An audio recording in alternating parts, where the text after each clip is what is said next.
Hi everyone, education is must PLY में आपका स्वागत है। मैं हूं फरहान, आपके लिए बायोलॉजी से संबंधित इम्पोर्टेंट क्वेश्चंस लेकर के आया हूं, जो कि बोर्ड एग्ज़ाम के लिए आपके लिए काफ़ी इम्पोर्टेंट क्वेश्चंस हैं। तो फ्रेंड्स, वीडियो लास्ट तक देखिएगा, काफ़ी इम्पोर्टेंट क्वेश्चंस हैं और आपके कॉम्पिटिशन्स और नीट एग्ज़ाम के लिए भी इनमें से क्वेश्चंस मिल सकते हैं।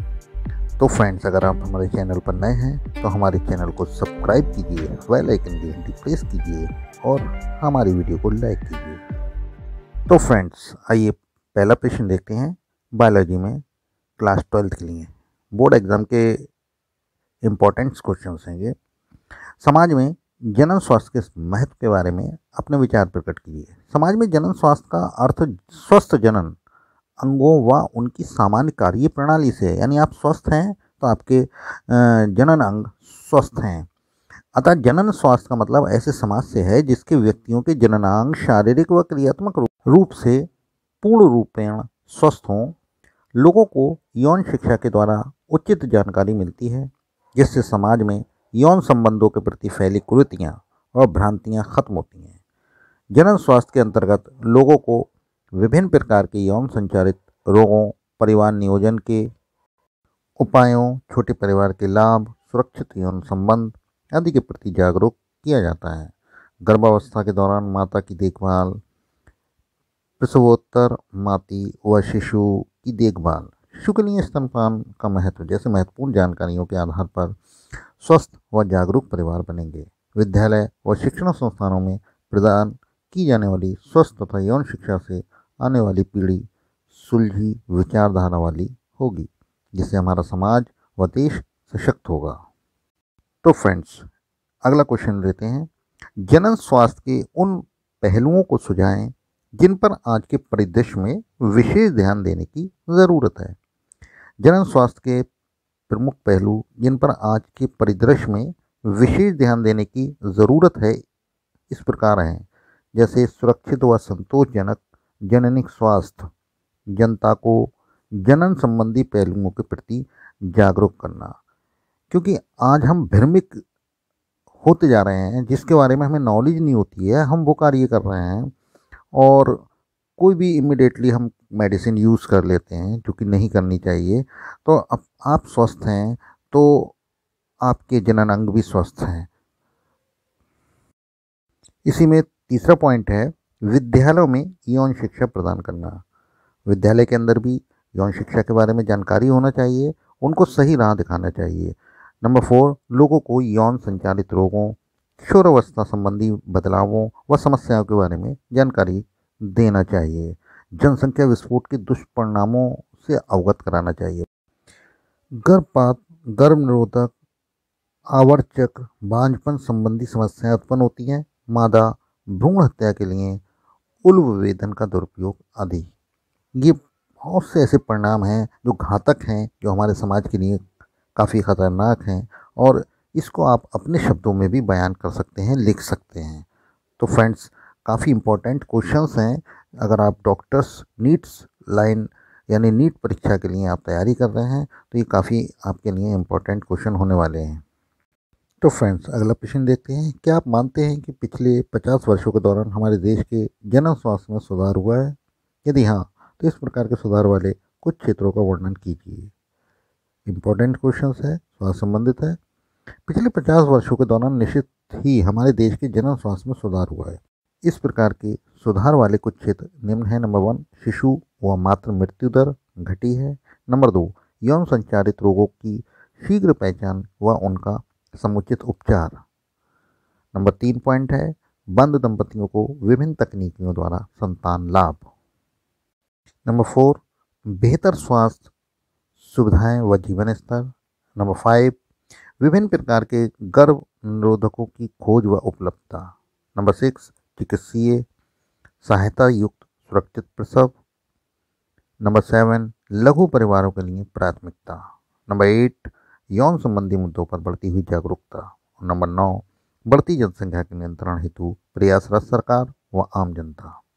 आज हमारी सरकार भी प्रयासरत है, जनसंख्या पर रोक लगाई जाए और हमारी जनता भी जागरूक हो रही है, क्योंकि जनसंख्या विस्फोट बहुत ही घातक है हमारे देश के लिए और आने वाली पीढ़ियों के लिए। तो फ्रेंड्स, सवाल आता है कि क्या विद्यालयों में यौन शिक्षा आवश्यक है? यदि हाँ तो क्यों आवश्यक है? आज का जो विद्यार्थी है वो इसके लिए जागरूक होना चाहिए, उसको नॉलेज होनी चाहिए।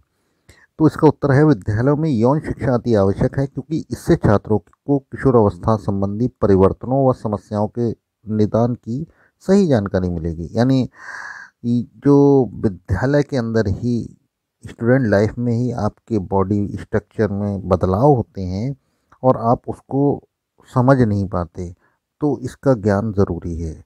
यौन शिक्षा से उन्हें यौन संबंध के प्रति भ्रांतियाँ व मिथ्य धारणाओं को खत्म करने में सहायता मिलेगी।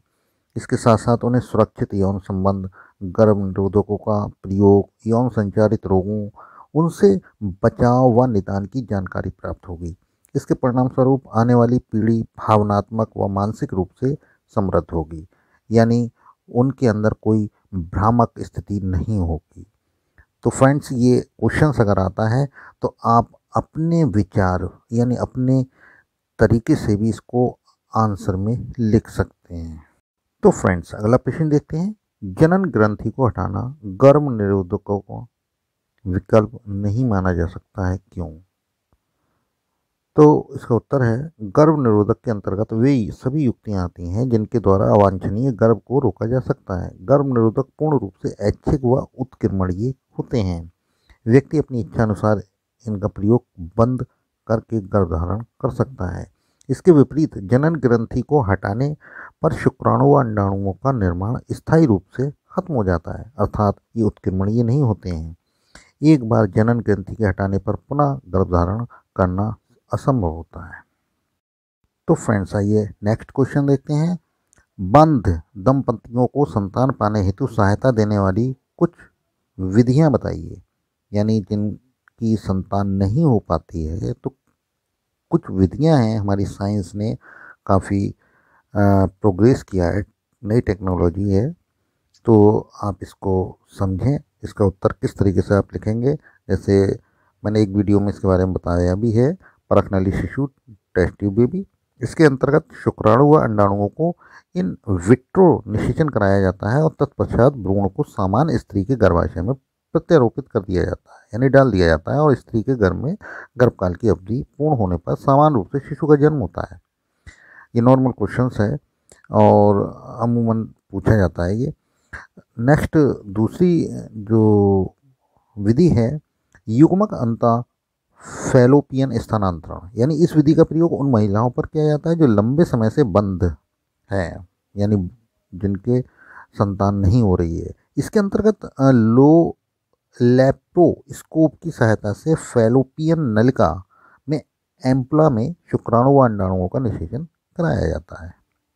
अगली विधि है अंतःकोशिका द्रव्य शुक्राणु भेदन, इंट्रा साइटोप्लाज्मिक स्पर्म इंजेक्शन।